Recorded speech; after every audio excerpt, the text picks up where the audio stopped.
안녕하세요. 저는 이혜정이라고 합니다. 정말 어처구니 없던 제 이야기 좀 들어주세요. 창밖은 가을이었습니다. 병원 화단에 심어진 국화가 마지막 절정이라도 되는 듯 노랗고 붉게 피어 있는 게 보였어요. 저 꽃들도 곧 지겠구나 하는 생각을 무심코 하다가 저 역시 곧 다가올 끝을 준비하고 있다는 사실을 새삼 깨닫곤 합니다. 항암 주사를 맞은 팔뚝은 시퍼렇게 멍이 들어 있었고 거울에 비친 제 모습은 영락없는 환자였어요. 머리카락은 이미 오래전에 자리를 비웠고 눈썹마저 얼마 남지 않아 맨송맨송한 얼굴이 낯설기만 합니다. 그래도 저는 이 시간을 원망하거나 슬퍼하지 않으려 노력해요. 일은 가까이 살아오면서 제게 주어진 시간들을 충분히 누렸고 사랑하는 남편과 아들이 곁에 있으니 그걸로 족하다고 여겼거든요. 특히 제 남편 고강민이라는 남자는 제 인생의 가장 큰 버팀목이었습니다. 평생을 무뚝뚝하고 표현 한번 제대로 할 줄 모르는 사람이지만 그 누구보다 깊은 눈으로 저를 바라보고 투박한 손으로 제 모든 것을 지켜준 남자였어요. 제가 암 진단을 받았을 때도 남편은 아무 말 없이 제 손을 잡고 1시간을 넘게 앉아만 있었습니다. 그 어떤 위로의 말보다 그날 남편의 거친 손에서 전해져 오던 온기가 제게는 더 큰 힘이 되었어요. 오늘도 남편은 제 옆에서 묵묵히 사과를 깎고 있었습니다. 사각사각 조용한 병실의 과도 소리만 울리는 그 시간이 저는 참 좋았어요. 제 남편은 사과를 참 예쁘게도 깎아요. 껍질이 끊어지는 법이 한 번도 없었죠. 젊은 시절 그 솜씨가 아까워 제가 과일 가게라도 한번 해볼까 농담을 던졌다가 남편은 이 손은 당신한테 과일 깎아줄 때만 쓰는 손이야라며 제 입을 막아버렸습니다. 그런 무뚝뚝한 낭만을 가진 사람이 제 남편이었어요. 그렇게 평화로운 오후의 정적을 깬 것은 요란하게 열리는 병실 문과 함께 끼쳐 들어온 독한 향수 냄새였습니다. 어머님, 저희 왔어요. 몸은 좀 어떠세요? 며느리인 김미리의 목소리였죠. 그 뒤로는 안사돈이 당연하다는 듯 따라 들어왔습니다. 둘은 약속이라도 한 듯 온갖 명품으로 휘감고 있었는데 특히 안사돈의 목에 걸린 커다란 진주 목걸이가 병원 조명 아래서 번쩍이는 게 유난히 거슬렸어요. 아픈 사람이 누워있는 병실에 어울리지 않는 과한 치장이었죠. 남편은 깎던 사과를 마저 깎을 뿐 그들에게 눈길 한 번 주지 않았습니다.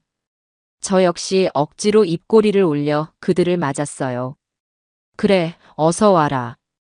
여기까지 오느라 고생했겠네. 제 말에 며느리는 과장된 몸짓으로 사온 과일 바구니를 테이블 위에 올려놓았습니다. 고생은요? 당연히 와봐야죠. 어휴, 근데 병실이 생각보다 더 작네요. 특실로 옮겨달라고 하시지 그러셨어요. 정석 씨한테 말하면 바로 해줬을 텐데. 시작부터 가시돋친 말이었습니다. 아들 돈 쓰는 걸 아까워하는 저를 은근히 타박하는 소리였죠. 안사돈은 한술 더 떴습니다. 그러게 말이다. 우리 미리 말대로 하시지. 사부인 체면에 이런 다인실은 좀 그렇지 않니? 옆 침대 환자는 하루 종일 앓는 소리를 내는데 신경 쓰여서 병이 더 깊어지시겠어. 안사돈은 그렇게 말하며 옆 침상에 누워 계신 할머니를 보란듯이 훑어보았습니다. 그 무례함에 얼굴이 화끈 달아올랐어요. 저는 애써 표정을 감추며 말했습니다. 아니에요. 이만하면 충분해요. 다들 나처럼 아픈 사람들인데 서로 이해하고 지내야죠. 그리고 남편이 매일 와서 돌봐주는데 뭐가 불편하겠어요.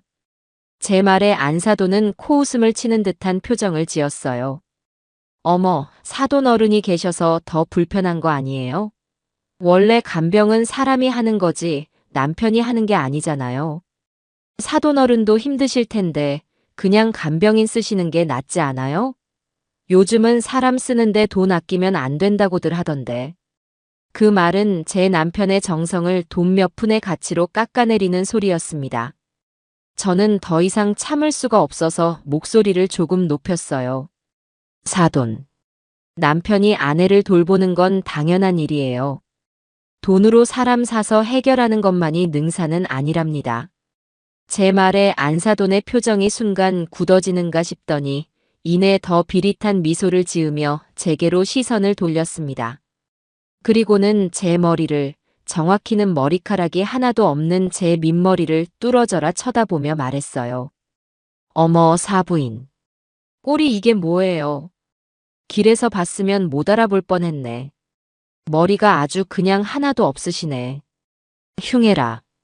그 말은 날카로운 비수가 되어 제 심장에 정확히 박혔습니다. 여자로서, 그리고 아픈 환자로서 가장 아픈 곳을 후벼 파는 잔인한 말이었어요. 제 숨이 턱 하고 막히는 기분이었습니다. 며느리는 옆에서 안사돈의 팔을 툭 치는 척하며 거들었습니다. 엄마도 참 신뢰되게. 그래도 우리 아기한테 탈모 유전자만 안 갔으면 좋겠어요. 할머니 유전자가 손주한테 제일 많이 간다던데 걱정이네. 이젠 제 병이, 제 고통이 미래에 태어날 손주에게까지 저주처럼 대물림될 거라는 악담을 퍼붓고 있었습니다. 그 순간 제 눈에 눈물이 핑 돌았어요. 암과 싸우는 고통보다 그들의 잔인한 혀가 제 마음을 더 아프게 했습니다. 사각사각, 소름 끼치도록 일정하게 들려오던 과도 소리가 멈춘 것은 바로 그때였습니다. 남편은 깎고 있던 사과의 마지막 껍질을 길게 늘어뜨린 채 과도를 탁 소리가 나게 접시 위에 내려놓았습니다.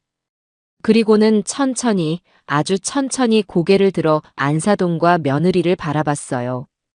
평생을 함께 산 저도 처음 보는 눈빛이었습니다. 분노나 슬픔 같은 감정은 전혀 담겨 있지 않았어요. 그저 텅 비어 있는, 그래서 더 무섭고 서늘한 눈빛이었습니다. 남편은 먼지 하나를 내려다보듯 그들을 잠시 응시하더니 평생 들어본 적 없는 싸늘한 목소리로 입을 열었습니다. 그 아가리 당장 닥치고. 목소리는 크지 않았지만 병실의 모든 공기를 얼려버릴 듯한 냉기가 서려 있었어요. 안사돈과 며느리는 물론 저까지도 숨을 쉴 수가 없었습니다. 남편은 자리에서 천천히 일어섰습니다. 평소에는 세월의 무게에 등이 조금 굽어 보였는데 그 순간만큼은 산처럼 거대하고 단단해 보였어요. 남편은 두 사람에게로 한 걸음 다가서며 나직하지만 단호한 목소리로 말을 이었습니다.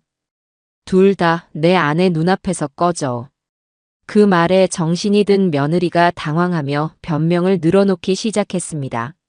아버님, 저희는 그런 뜻이 아니라 어머니 걱정돼서 드린 말씀인데 오해가 있으신 것 같아요.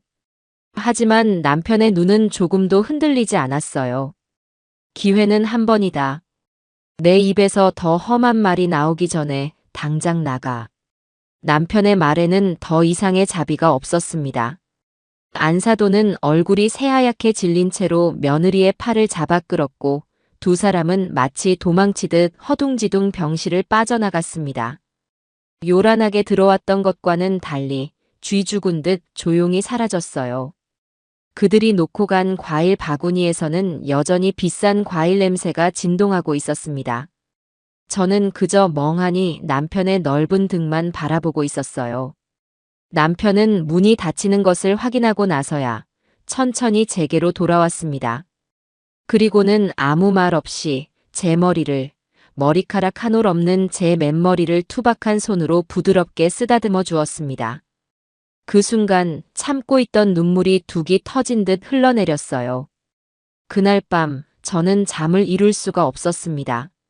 안사돈과 며느리가 뱉어낸 말들이 독처럼 귓가에 맴돌았고 남편의 서늘했던 눈빛이 자꾸만 아른거렸기 때문이에요. 평생 남에게 싫은 소리 한 번 제대로 못하던 사람이 저 때문에 그렇게까지 분노했다는 사실이 고마우면서도 한편으로는 가슴이 아팠습니다. 남편은 제 옆 간이 침대에 누워 잠이 든 척했지만 뒤척이는 소리에 저처럼 뜬 눈으로 밤을 지새우고 있다는 것을 알 수 있었어요. 그때 제 휴대폰이 짧게 진동했습니다. 아들 정석이에게서 온 메시지였어요. 어머니, 괜찮으세요? 아버지한테 대충 이야기는 들었어요.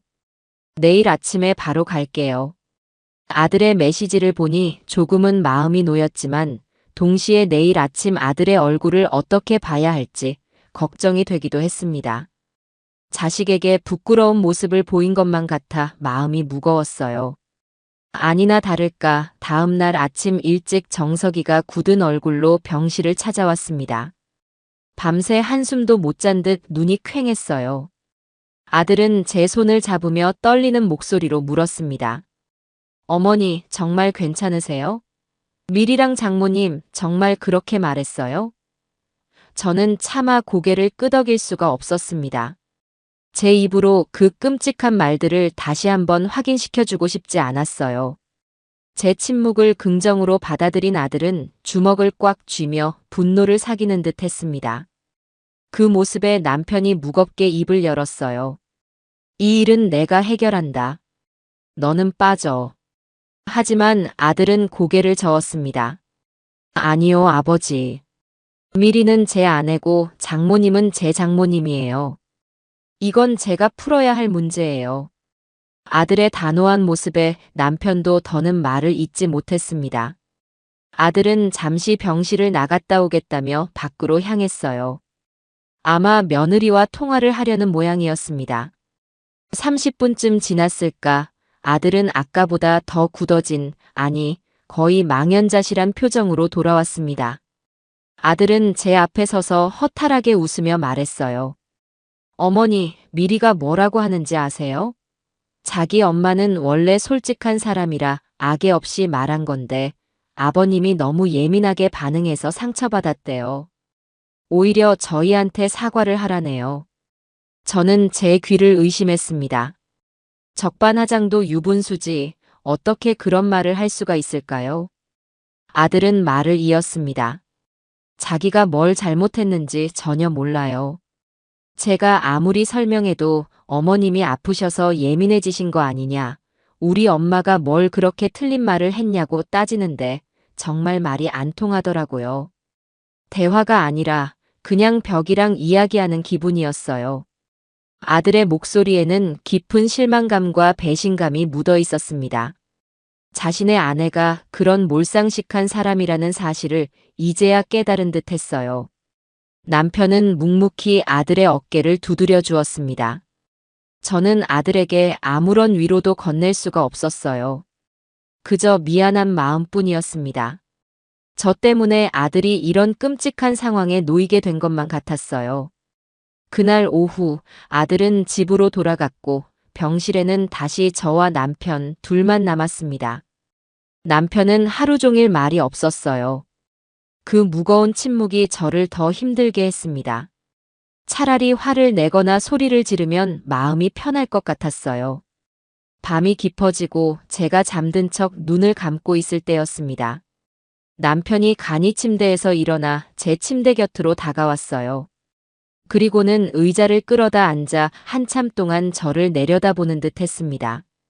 저는 숨소리조차 내지 않고 가만히 누워 있었어요.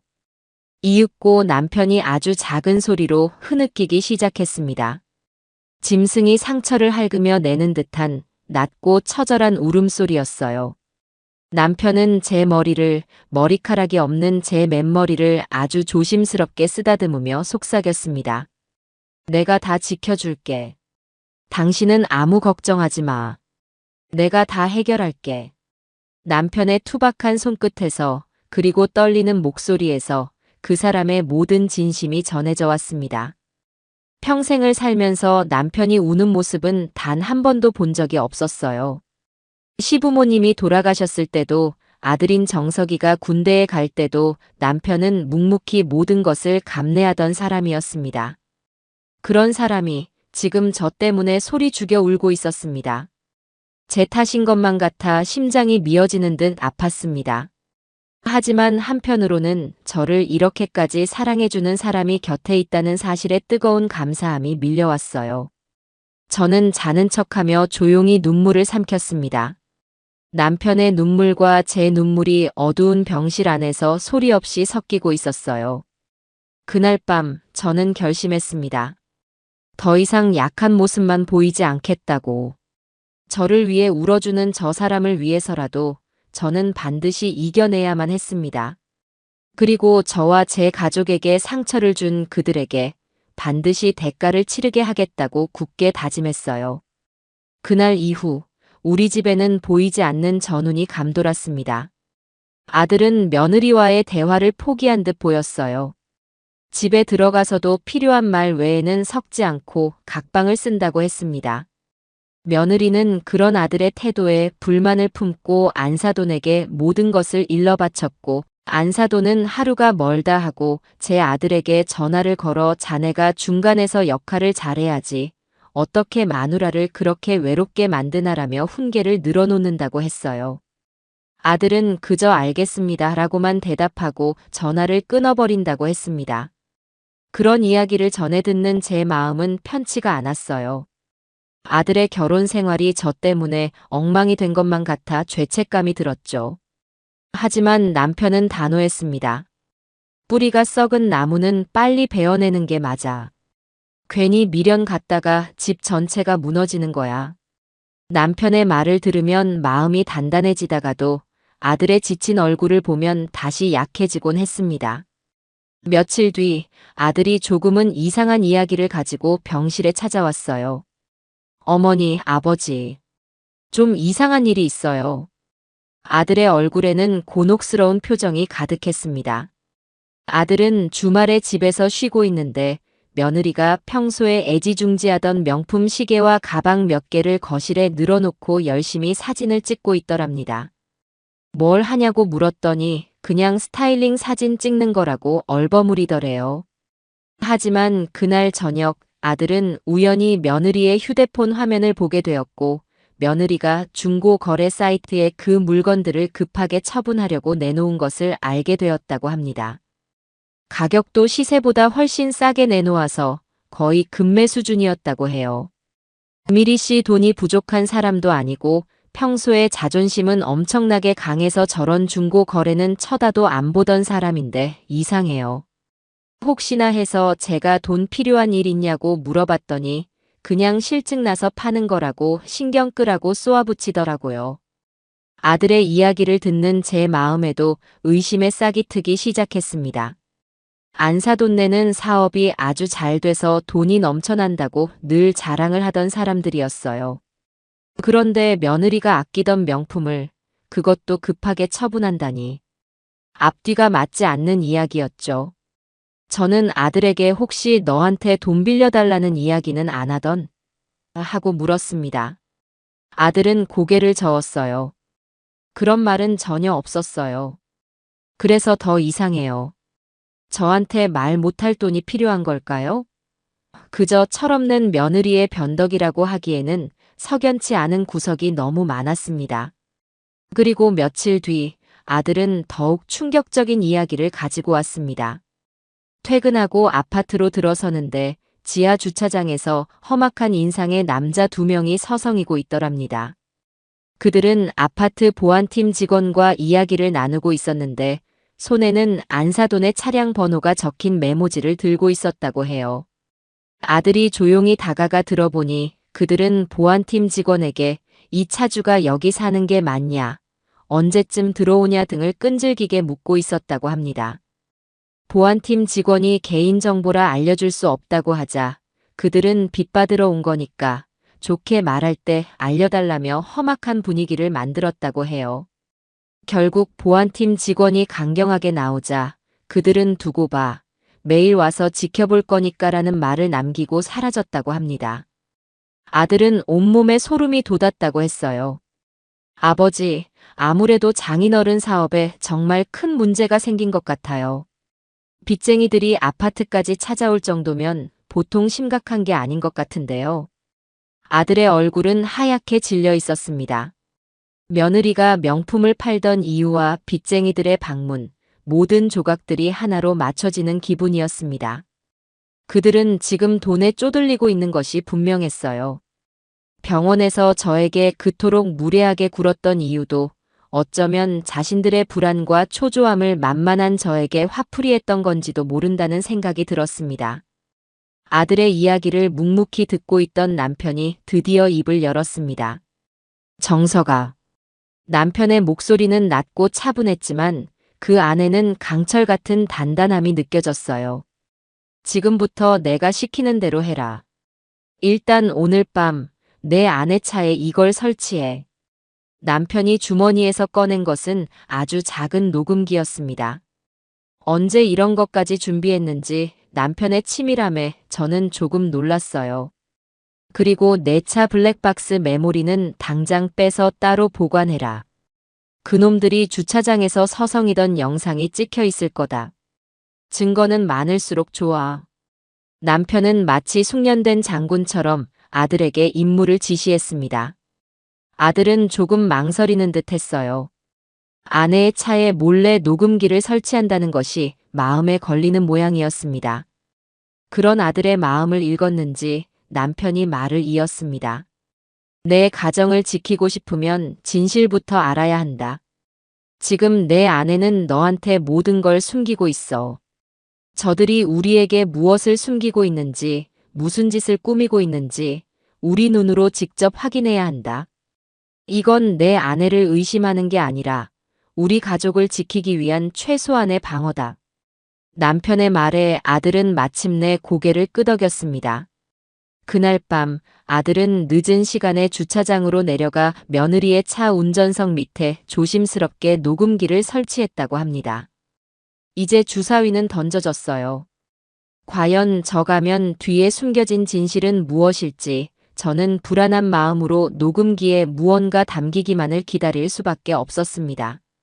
녹음기를 설치하고 이틀이 지났습니다. 그 이틀은 제게 20년처럼 길게 느껴졌어요. 아들은 매일 밤 며느리가 잠든 것을 확인하고 주차장으로 내려가 녹음기를 수거해왔습니다. 하지만 별다른 내용은 녹음되지 않았어요. 며느리가 혼자 운전할 때는 주로 라디오를 듣거나 조용히 운전만 했고 친구와 통화하는 내용은 그저 쇼핑이나 드라마 이야기뿐이었습니다. 제 마음속에서 혹시 내가 너무 나쁜 쪽으로만 생각하는 건 아닐까 하는 의심이 고개를 들기 시작할 때쯤이었어요. 아들이 세 번째 녹음 파일을 가지고 병실로 찾아왔습니다. 아버지, 어머니. 이번에 뭔가 녹음된 것 같아요. 미리가 차 안에서 장모님이랑 거의 1시간 가까이 통화를 했어요. 아들의 얼굴은 긴장감으로 굳어 있었습니다. 우리 세 사람은 병실 문을 굳게 닫고 커튼까지 친 뒤에야 노트북에 녹음 파일을 옮겨 재생했습니다. 지지직거리는 잡음과 함께 익숙한 며느리와 안사돈의 목소리가 흘러나왔어요. 처음에는 일상적인 대화였습니다. 안사돈은 어디 백화점에서 세일을 한다더라. 아는 사람이 이번에 땅을 사서 돈을 벌었다더라 하는 허영 가득한 이야기들이었죠. 저는 실망하며 녹음 파일을 끄려 했습니다. 바로 그때였어요. 안사돈의 목소리 톤이 갑자기 낮아지며 본론을 꺼냈습니다. 그래서 고서방 반응은 어떻더냐? 돈 이야기 좀 떠봤어? 며느리가 한숨을 쉬며 대답했습니다. 아니, 아직. 요즘 나한테 말도 안 붙이려고 해서 꺼낼 틈도 없었어. 그리고 저번에 아빠 빚쟁이들 아파트에 왔던 거 혹시라도 본 거 아닐까 불안해 죽겠어. 심장이 철렁 내려앉았습니다. 아들의 예상이 맞았어요. 안사돈은 다급하게 말했습니다. 그건 걱정 마라. 아빠가 그놈들 만나서 일주일만 시간을 달라고 싹싹 빌어서 겨우 돌려보냈으니까. 문제는 이자야, 이자. 이번 주 안으로 5천만 원을 막지 못하면 그놈들이 회사까지 찾아온다고 했단 말이다. 그럼 우리 사업 끝장나는 거야. 며느리가 거의 울먹이며 말했어요. 엄마, 나도 이제 돈 나올 구멍이 없어. 내 시계랑 가방 판 돈은 저번에 다 줬잖아. 이제 뭘 더 팔아? 나더러 뭘 어떡하라고. 안사돈은 그런 며느리를 오히려 다그쳤습니다. 정신 차려, 김미리. 울고 있을 시간이 어디 있어. 믿을 건 고서방 하나뿐이야. 내 남편 아니냐? 어떻게든 구슬려서 투자를 하게 만들어야지. 아빠가 준비한 사업 계획서 못 봤어? 그럴듯하잖아. 어차피 다 가짜 서류지만 고서방이 뭘 알겠어. 그냥 유망한 신재생 에너지 사업이라고 둘러대면 속아 넘어갈 거다. 저는 제 귀를 의심했습니다. 그들은 제 아들에게 사기를 칠 계획을 세우고 있었던 겁니다. 그것도 모자라 안사돈은 더 끔찍한 말을 내뱉었어요. 이번에 딱 5억만 투자받는 거야. 그걸로 사채 빚 다 갚고 남는 돈으로 우리 비행기 표 끊어서 외국으로 튀는 거다. 너도 같이 가야지. 여기서 그 무뚝뚝한 시아버지랑 병든 시어머니 모시고 살아서 뭐 할래? 더 젊고 능력 있는 남자 외국 나가면 널리고 널렸어. 그 말을 듣는 순간 제 머릿속에 무언가가 툭 하고 끊어지는 기분이었습니다. 그들은 단순히 돈을 빌리는 수준이 아니었어요. 우리 아들의 돈을 가지고 해외로 도주할 계획을, 그것도 며느리라는 여자가 제 남편과 함께 꾸미고 있었던 겁니다. 병든 저를 짐 취급하며 버리고 떠나라는 말을 아무렇지 않게 하는 안사돈의 목소리에 온몸의 피가 차갑게 식는 듯 했습니다. 녹음기에서는 며느리의 대답이 이어졌어요. 그래도 정석 씨한테 너무 미안한데 어떻게 그래. 하지만 그 망설임은 길지 않았습니다. 안사돈이 그럼 넌 여기서 빚쟁이들한테 머리채 잡히면서 살래? 내 아빠 감옥 가는 꼴 보고 싶어. 선택은 네가 하는 거야. 라고 윽박지르자 며느리는 결국 체념한 듯한 목소리로 대답했습니다. 알았어, 엄마. 한번 해볼게. 녹음 파일은 그 말을 끝으로 조용해졌습니다. 병실 안에는 무거운 침묵만이 흘렀습니다. 우리 세 사람은 한동안 아무 말도 할 수 없었어요. 아들은 얼굴을 두 손에 파묻은 채 부들부들 떨고 있었고 남편은 입을 굳게 다문 채 눈을 감고 있었습니다. 그 표정 없는 얼굴이 분노로 일그러진 얼굴보다 더 무섭게 느껴졌어요. 저는 차오르는 분노에 심장이 터질 것 같았지만 동시에 이 상황을 냉정하게 바라봐야 한다는 생각이 들었습니다. 그들은 우리 가족을 파멸시키려 했습니다. 병든 저를 조롱하고 제 남편의 진심을 무시했으며 제 아들의 인생을 송두리째 망가뜨리려 했어요. 용서할 수 없었습니다. 절대로. 저는 떨리는 손으로 아들의 어깨를 잡았습니다. 아들이 고개를 들자 저는 그 붉어진 눈을 똑바로 바라보며 말했어요. 정석아, 이제부터는 전쟁이다. 제 목소리는 스스로도 놀랄 만큼 차갑고 단호했습니다. 남편도 조용히 눈을 뜨고 저를 바라보았습니다. 그의 눈빛에는 나도 같은 생각이라는 무언의 동의가 담겨 있었어요. 우리 가족을 지키기 위한 전쟁. 그 지옥 같은 녹음 파일은 바로 그 전쟁의 시작을 알리는 신호탄이었습니다. 그날 이후 제 병실은 전쟁을 앞둔 지휘본부와 같았습니다. 남편과 아들, 그리고 저는 매일 모여 앞으로의 계획을 세우고 다듬었어요. 분노는 여전히 뜨겁게 들끓었지만 우리는 그 감정을 차갑게 식혀 복수의 칼날을 벼리는데 사용하기로 했습니다. 감정적으로 대응하는 순간 이 전쟁에서는 지는 것이라고 남편은 누누이 강조했어요. 그 사람들의 목표가 우리 아들의 돈, 정확히는 우리 가족의 평생이 담긴 재산이라는 것이 명확해진 이상 우리는 그들이 원하는 것을 아주 먹음직스러운 미끼로 사용해야만 했습니다. 그들이 파놓은 함정으로 그들을 다시 밀어넣는 것, 그것이 우리의 목표였어요. 계획은 간단했습니다. 아들 정석이가 며느리의 거짓 눈물과 호소에 넘어간 척 연기를 하는 것이었죠. 그리고 최종적으로는 투자금을 건네는 자리를 만들어 그들이 사기 행각을 완성하는 바로 그 순간의 모든 증거와 함께 그들을 올가매는 것이었습니다. 문제는 제 몸이었습니다. 그들의 추악한 계획을 알게 된 충격 탓인지 항암 치료의 부작용이 이전보다 훨씬 더 지독하게 저를 괴롭히기 시작했어요. 하지만 저는 이를 악물고 버텼습니다. 이대로 쓰러질 수는 없었어요. 제 손으로 이 모든 것을 끝내기 전까지는요. 정서가 가장 중요한 건 연기다. 남편이 아들의 눈을 똑바로 보며 말했습니다. 어설프게 하면 바로 들통나. 너는 지금 아내의 배신에 분노하고 있지만 동시에 그 아내를 아직 사랑해서 갈등하는 남편을 연기해야 한다. 그 갈등이 진짜처럼 보여야 김미리가 의심을 안 할 거야.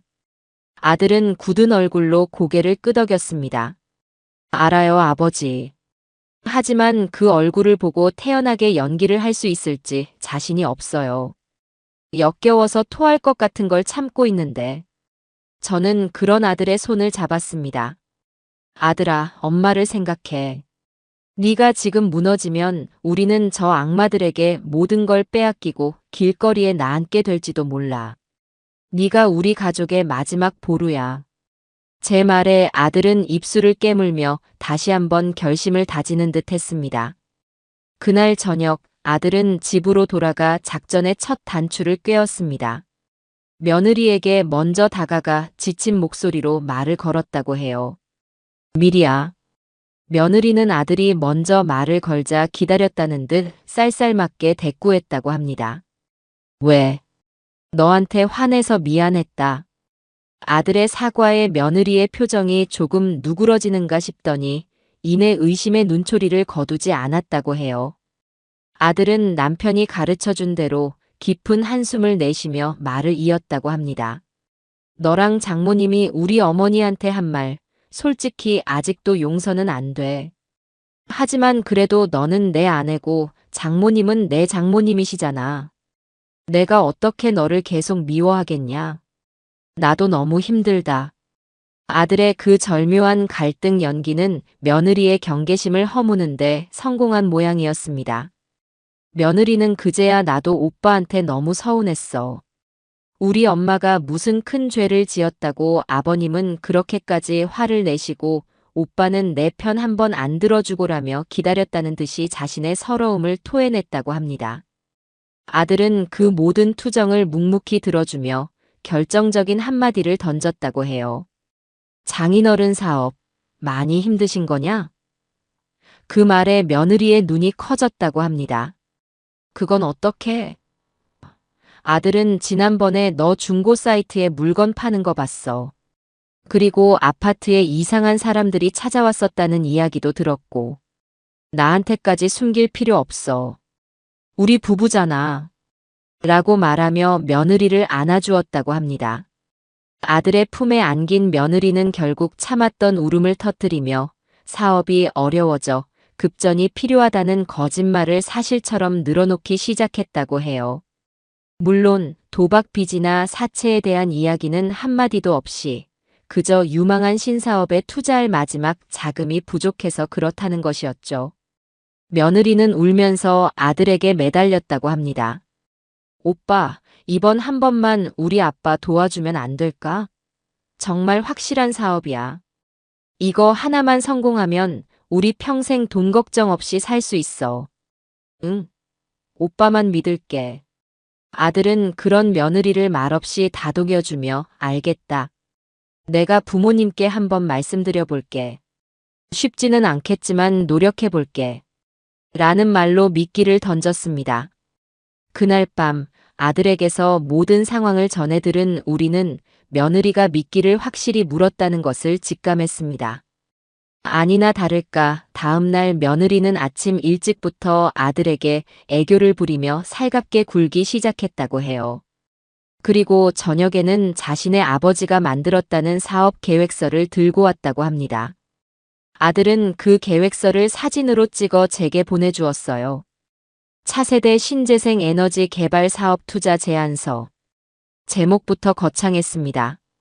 안의 내용은 온갖 어려운 전문 용어와 그럴듯한 그래프들로 채워져 있었지만 조금만 자세히 들여다보면 모든 수치가 뜬구름 잡는 소리뿐인 속 빈 강정과 같은 서류였어요. 남편은 그 계획서를 보며 헛웃음을 터뜨렸습니다. 평생 놀고 먹던 인간이 만든 서류 티가 나는구만. 이런 걸 믿고 투자하라고? 지나가던 개가 웃겠다. 하지만 우리는 속아주는 척해야만 했습니다. 아들은 며느리에게 이 계획서를 보고 깊은 감명을 받은 척 연기했다고 해요. 장인어른 정말 대단하시다. 이런 엄청난 사업을 준비하고 계셨다니. 이건 정말 성공하겠다. 아들의 칭찬에 며느리는 우쭐해져서 그럼. 우리 아빠가 아무거나 하시는 분인 줄 알아? 오빠, 그러니까 이번 주말에 부모님 모시고 우리 아빠 한번 만나자. 아빠가 직접 설명하면 더 믿음이 가실 거야. 라며 스스로 판을 깔기 시작했습니다. 모든 것이 우리의 계획대로 순조롭게 진행되고 있었어요. 하지만 제 몸은 계획대로 따라주지 않았습니다. 억지로 분노를 사귀고 아무렇지 않은 척 연기를 해야 하는 매 순간이 제게는 엄청난 스트레스였습니다. 밤에는 식은땀을 흘리며 악몽에 시달렸고, 낮에는 속이 울렁거려 물 한 모금 제대로 넘기기가 어려웠어요. 항암 주사를 맞은 팔은 퉁퉁 부어올랐고, 온몸의 뼈마디가 쑤시는 통증은 점점 더 심해졌습니다. 의사는 제 얼굴을 보며 혀를 찼습니다. 어머님, 무슨 안 좋은 일 있으세요? 수치가 너무 안 좋습니다. 마음을 편하게 가지셔야 하는데 이러시면 다음 치료를 견디시기 힘듭니다. 의사의 말이 비수처럼 가슴에 꽂혔어요. 마음을 편하게 가지라니 지금 제 상황이 어떤지 알지도 못하면서 너무나 쉽게 하는 말이라고 생각했습니다. 저는 아픈 몸을 이끌고 이 끔찍한 연극을 계속해야만 했습니다.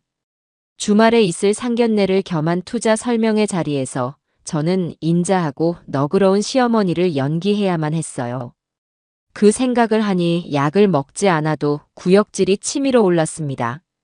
침대에 누워 창밖을 바라보며 생각했어요. 이게 다 무슨 소용일까?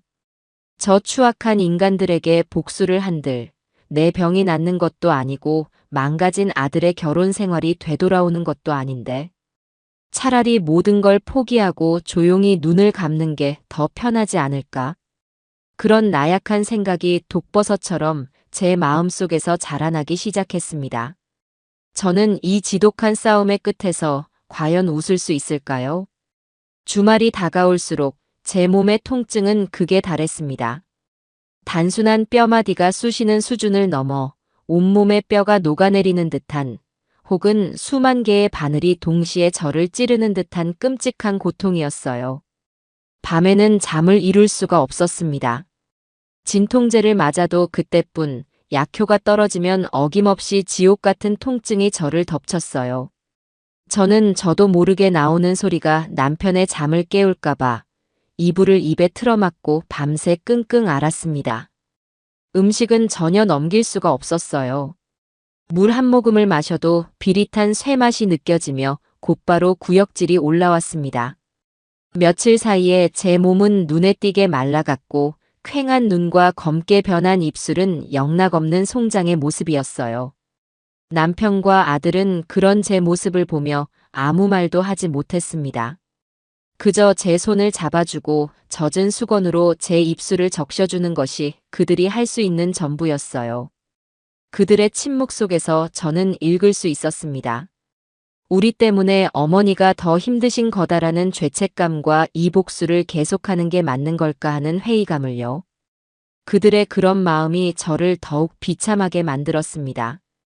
결국 사달이 난 것은 사돈네와의 약속을 하루 앞둔 금요일 밤이었습니다.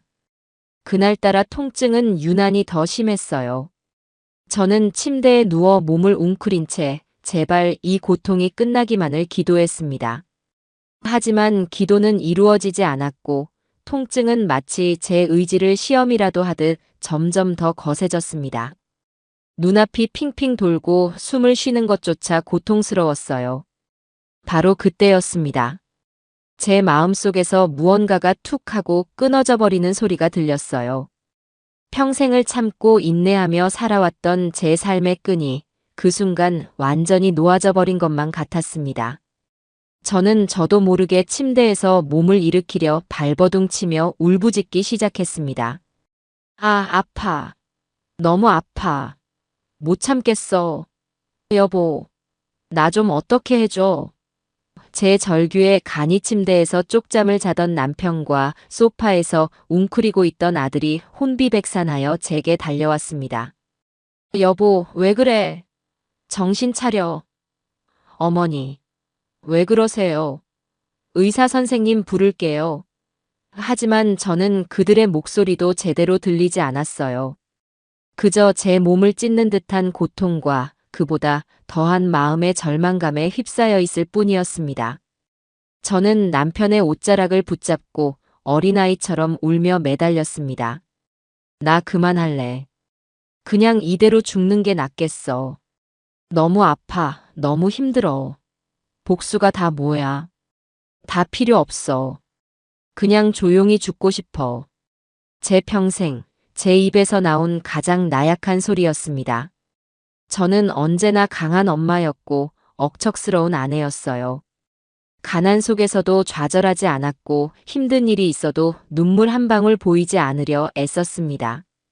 그런 제가 지금 모든 것을 포기하겠다며 죽고 싶다고 울부짖고 있었어요.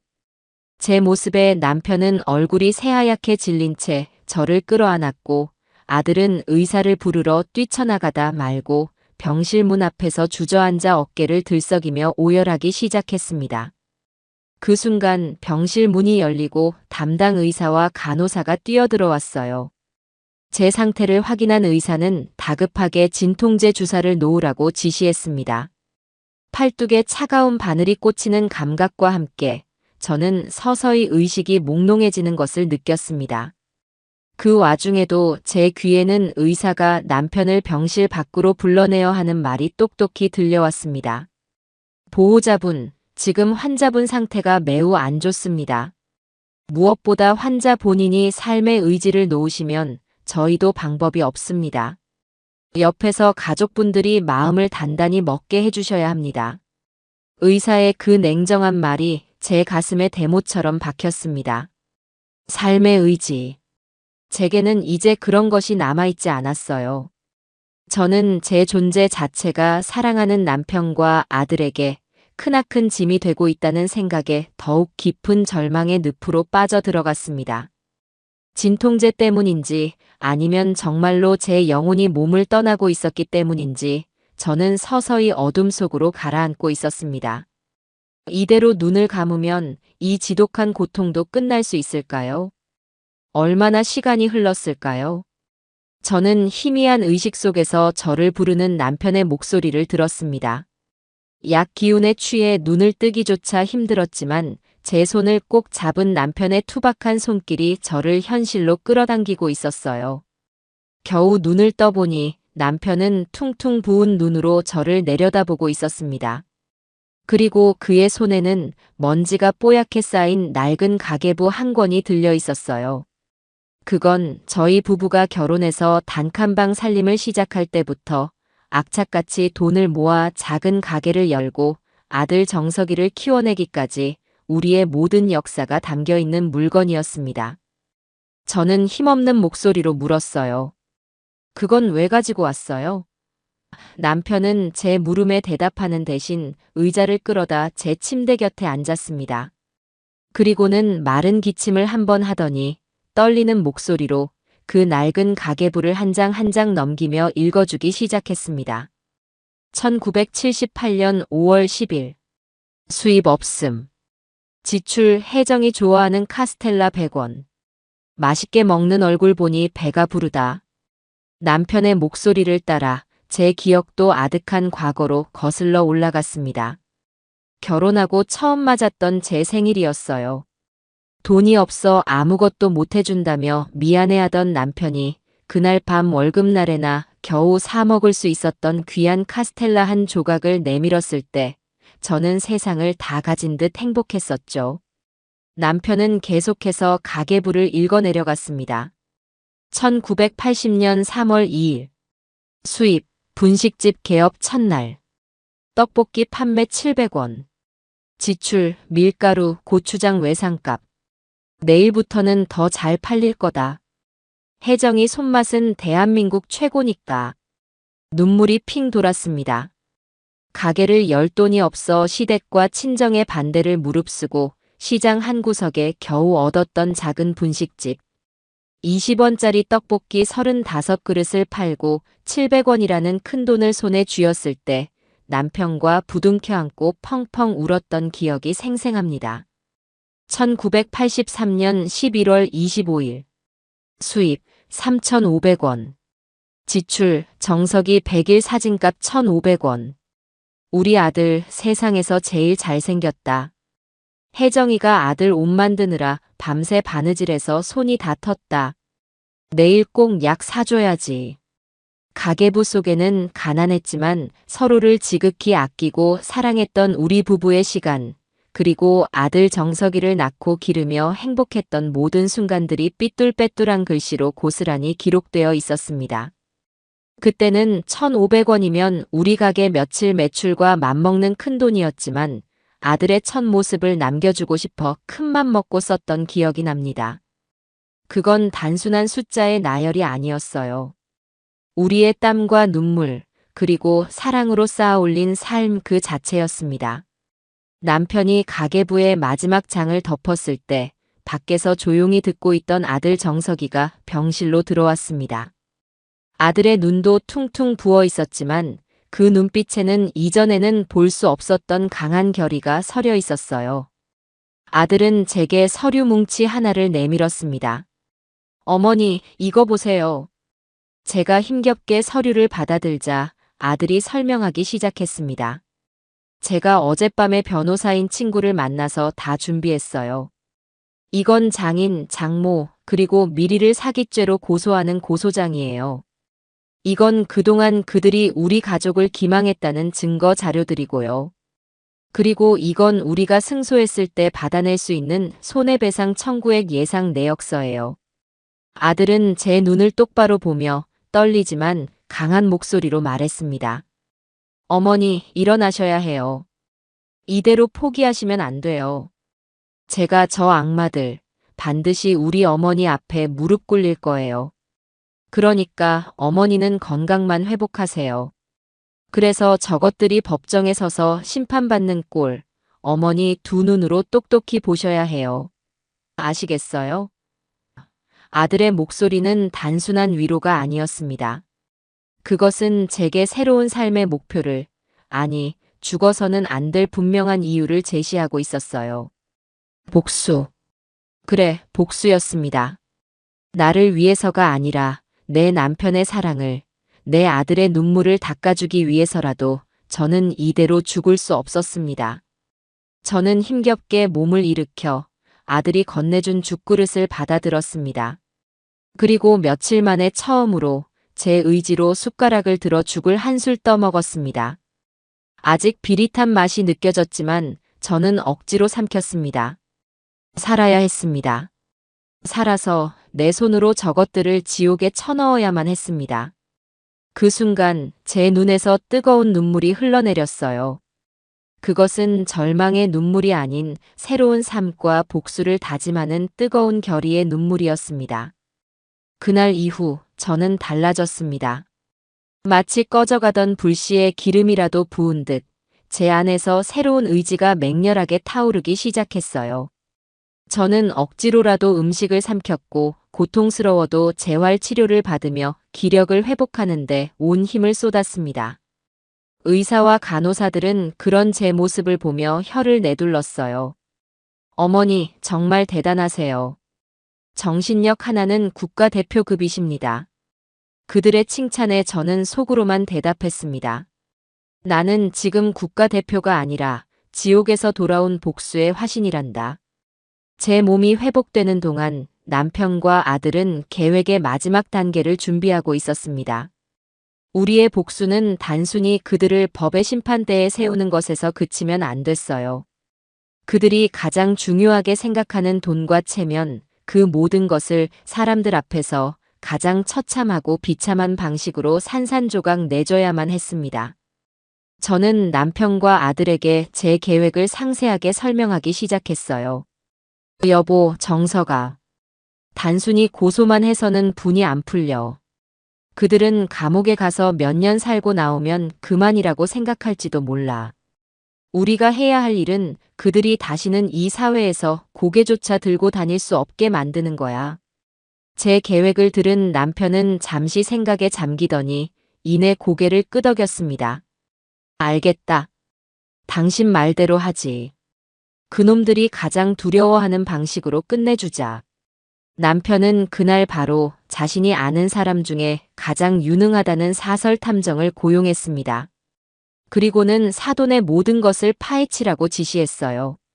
사돈의 도박 빚 규모는 물론이고 돈을 빌려준 사채업자들이 누구인지, 그들의 성향은 어떤지, 그리고 그들이 꾸민 가짜 투자 계약서의 허점은 무엇인지 샅샅이 조사하라고 했습니다.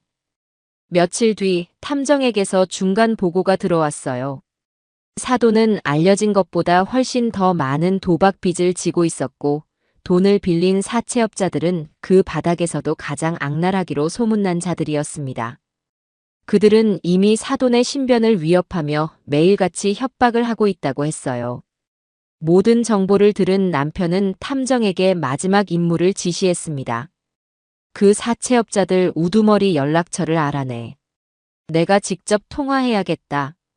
남편의 그 말에 저와 아들은 깜짝 놀랐습니다. 위험한 자들과 직접 엮이는 것은 너무 무모한 짓이라고 생각했기 때문이에요. 하지만 남편의 생각은 달랐습니다. 호랑이를 잡으려면 호랑이 굴로 들어가야지. EJ라고 했다. 악은 더 큰 악으로 잡는 거야. 남편은 탐정이 알아낸 번호로 사채업자에게 직접 전화를 걸었습니다. 스피커폰 너머로 잔뜩 경계심이 서린 거친 목소리가 들려왔어요. 누구야? 남편은 조금도 당황하지 않고 차분하게 자신의 신분을 밝혔습니다. 나는 김 사장 사돈 되는 사람이요. 사채업자는 코웃음을 쳤습니다. 사돈, 돈 갚으려고 전화했나? 그 늙은이가 시키던.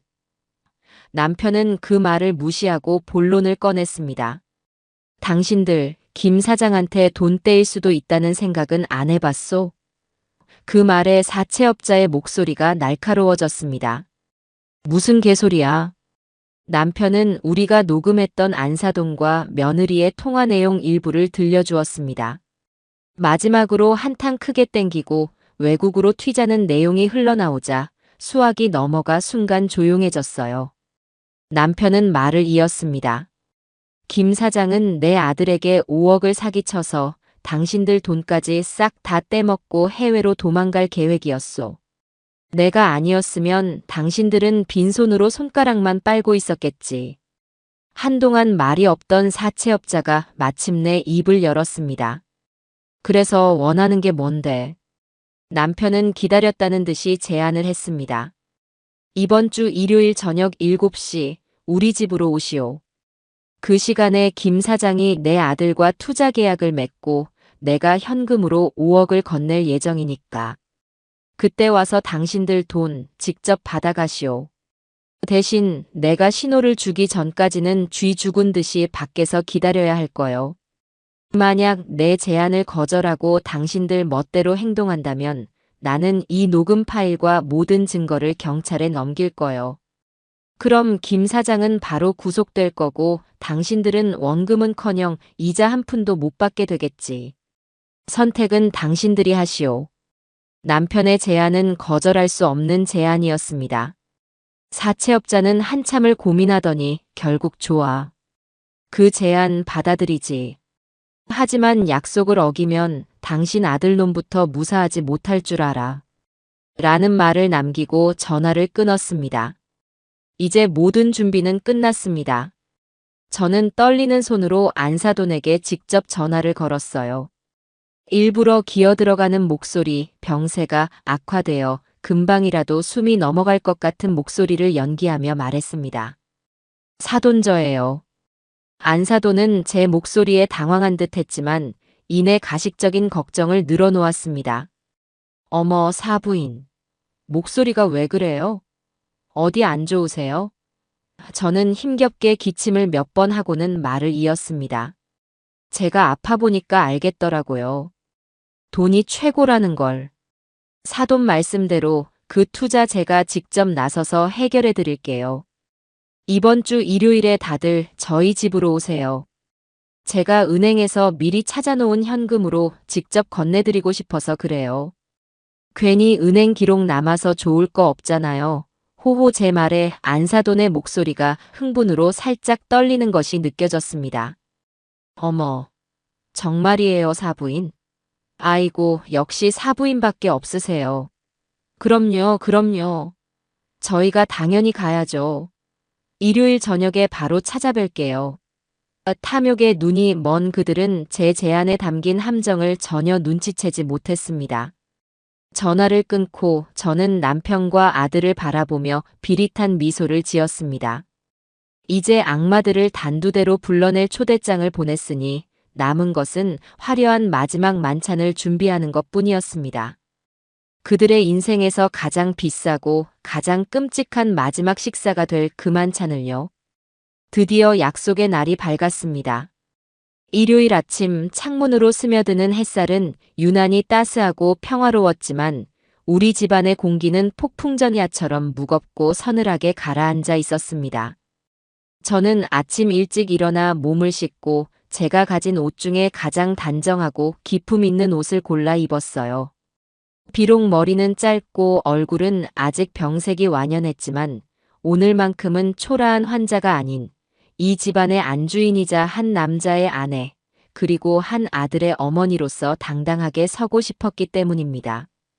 남편은 제가 옷을 입는 동안 아무 말 없이 제 곁을 지켜주었고 아들은 거실에서 말없이 신문을 넘기고 있었지만 그 모든 침묵 속에서 우리는 서로의 마음을 읽고 있었습니다. 오늘은 전쟁을 끝내는 날이다. 오늘은 심판의 날이다. 저는 부엌으로 들어가 점심 준비를 시작했습니다. 오늘 저녁에 올 손님들을 위한 마지막 만찬을 준비하기 위해서였죠. 이상하게도 마음은 차분했습니다. 칼질을 하는 제 손은 조금도 떨리지 않았고 끓어오르는 찌개의 냄새는 오히려 제 정신을 더 맑게 해주는 듯 했어요. 저는 그들이 좋아한다고 했던 갈비찜을 재우고 형형색색의 전을 부치고 정갈하게 나물을 무쳤습니다. 이 음식이 그들의 인생에서 맛보는 마지막 제대로 된 식사가 되기를 바라면서요. 점심을 먹고 난 후 아들이 자신의 방에서 돈 가방을 들고 나왔습니다. 아주 고급스러운 가죽으로 만들어진 보기만 해도 묵직해 보이는 가방이었어요. 어머니, 아버지. 준비 다 됐어요.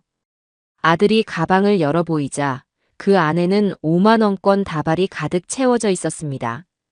맨 위에는 진짜 돈 다발을 여러 개 올려놓아 혹시라도 열어봤을 때 의심하지 못하도록 했고 그 아래에는 신문지를 돈 크기로 잘라 띠지로 묶어놓은 가짜 돈다발들이 빼곡히 들어있었죠. 아들은 혹시 모르니 위에는 진짜 돈을 두둑하게 깔아놨어요. 슬쩍 보기만 해서는 절대 모를 겁니다. 라며 치밀한 모습을 보였습니다. 남편은 그런 아들의 어깨를 두드리며 고생했다. 이제 마음 단단히 먹어라. 조금 있으면 진짜 배우가 되어야 하니까. 라고 말했습니다. 우리는 거실 소파에 나란히 앉아 마지막으로 계획을 점검했습니다. 남편이 사채업자들과 경찰 양쪽에 모두 연락을 마쳤고 그들은 약속된 시간인 저녁 7시 정각에 맞춰 우리 집 근처에서 대기하기로 되어 있었어요. 우리가 할 일은 7시 전까지 그들에게서 계약서에 도장을 받아내고 돈 가방에 손을 대게 만드는 것이었습니다. 모든 것이 완벽하게 맞아떨어져야만 하는 아슬아슬한 연극이었죠. 시간이 흐르고 어느덧 약속된 저녁 6시가 되었습니다. 저는 정성껏 차린 저녁상을 거실 테이블에 펼쳐놓았습니다. 가장 비싼 그릇을 꺼내고 깨끗한 수저를 놓았어요. 곧 단두대로 향할 죄인에게 차려주는 마지막 식사라고 생각하니 묘한 기분마저 들었습니다. 6시 30분이 되자 초인종이 울렸습니다. 심장이 철렁 내려앉았지만 저는 이내 평정을 되찾고 아들에게 문을 열어주라고 눈짓했어요. 문이 열리고 사돈네 식구들이 모습을 드러냈습니다. 며느리 미리, 안사돈, 그리고 사돈인 김 사장까지 세 사람 모두 잔뜩 멋을 부리고 나타났어요. 그들의 얼굴에는 탐욕과 기대감이 노골적으로 드러나 있었습니다. 그들은 자신들이 곧 거액을 손에 쥐고 이 지긋지긋한 나라를 떠나게 될 것이라고 굳게 믿고 있는 듯 했어요. 어머님, 몸도 안 좋으신데 이렇게 진수성찬을 차리셨어요? 아이고, 저희가 죄송해서 어떡해요. 며느리가 가식적인 목소리로 호들갑을 떨며 제게 다가왔습니다. 안사돈도 옆에서 거들었죠. 그러게 말이에요, 사부인. 저희가 그냥 조촐하게 외식이라도 대접해드렸어야 했는데. 그래도 이렇게 불러주시니 정말 감사하네요. 김 사장은 큼지막한 고급 양주 상자를 내밀며 이거 귀한 술입니다. 오늘 좋은 날이니 이따가 다 같이 한잔 하시죠. 라며 너스레를 떨었습니다. 저는 속으로 치밀어 오르는 경멸감을 꾹 누르며 인자한 미소를 지어 보였습니다. 아이고, 뭘 이런 걸 다. 다들 어서 앉으세요. 시장하실 텐데. 그렇게 어색하고 기괴한 저녁 식사가 시작되었습니다. 그들은 마치 개선장군이라도 된 것처럼 의기양양하게 자리에 앉아 음식을 먹기 시작했어요. 와, 역시 어머님 음식 솜씨는 대한민국 최고예요. 이 갈비찜 정말 예술인데요. 셔츠에 기름이 튀는 줄도 모르고 개걸스럽게 갈비를 뜯는 김 사장을 보며 저는 부드럽게 웃으며 말했습니다. 입에 맞으신다니 다행이네요. 많이 드세요. 밖에서 고생하시는 분이 잘 드셔야죠. 요즘 사업은 잘 되시죠? 제 질문에 김 사장은 기다렸다는 듯이 허풍을 떨기 시작했습니다. 그럼요. 장모님. 제가 지금 추진하는 사업이 그야말로 대박입니다. 대박. 대한민국 에너지 시장을 뒤흔들 아주 엄청난 프로젝트죠. 아마 내년 이맘때쯤이면 제가 대한민국 100대 부자 명단에 이름을 올리게 될 겁니다. 그 뻔뻔한 거짓말에 남편과 아들은 말없이 술잔만 기울였고 저는 맞장구를 쳐주었습니다. 어머, 정말요? 그렇게 대단한 사업이었군요. 우리 정석이한테 듣기는 했지만 그 정도일 줄은 몰랐네요. 역시 우리 사돈어른은 보통 분이 아니세요. 제 칭찬에 안사돈은 어깨를 으쓱하며 거만하게 말했습니다. 호호, 사부인은 아직 저희 집안을 잘 모르시는구나. 우리 바깥 양반이 한번 마음먹으면 못 해내는 일이 없는 사람이랍니다. 아마 사부인도 저희 덕에 호강하게 되실 날이 곧 올 거예요. 그들의 대화를 듣고 있자니 헛웃음이 나오려는 것을 겨우 참아야 했습니다. 그들은 자신들이 얼마나 아슬아슬한 절벽 끝에 서 있는지 전혀 깨닫지 못하고 있었어요. 그저 눈앞에 5억이라는 돈에 눈이 멀어 허황된 미래를 그리고 있을 뿐이었죠. 저는 그들의 마지막 발악을, 마지막 만찬을 조용히 지켜보며 시간만 확인하고 있었습니다. 시계는 어느덧 6시 50분을 향해 가고 있었어요. 이제 곧 막이 오를 시간이었습니다. 길고 긴 식사가 끝나고 저는 뒷정리를 핑계로 부엌으로 들어왔습니다. 남편과 아들이 그들을 데리고 거실 소파로 자리를 옮겼어요. 이제 본격적인 연극의 2막이 시작될 시간이었습니다. 김 사장은 가방에서 두툼한 서류 봉투를 꺼내 테이블 위에 올려놓았습니다. 바로 그 가짜 투자 계약서였죠. 자, 장모님, 장인어른. 그리고 우리 고 서방. 이게 바로 제가 말씀드린 투자 계약서입니다. 변호사 자문을 받아서 아주 꼼꼼하게 작성한 서류이니 한번 보시죠. 김 사장은 거들먹거리며 서류를 내밀었습니다. 아들이 서류를 받아들고는 일부러 더듬거리며 읽어내려가기 시작했어요. 일부러 이해가 안 된다는 듯 어리숙한 질문을 던지기도 했습니다. 아버님, 여기 보면 지분 양도 조건이라는 게 있는데 이건 무슨 뜻인가요? 투자금 회수 기간은 최소 5년이라고 되어 있네요. 생각보다 좀 기네요. 아들의 어설픈 질문에 김 사장은 답답하다는 듯이, 하지만 속으로는 이 멍청한 놈이라고 생각하고 있을 게 뻔한 표정으로 설명을 늘어놓았습니다. 그 모습을 지켜보는 안사돈과 며느리의 얼굴에는 초조함과 조바심이 역력했어요. 빨리 도장을 찍고 돈을 받아야 하는데 이 답답한 아들 녀석이 시간을 끌고 있다고 생각하는 것이겠죠. 모든 설명이 끝나고 아들은 마침내 고개를 끄덕였습니다. 네, 아버님. 이제야 이해가 되네요. 정말 대단한 사업인 것 같습니다.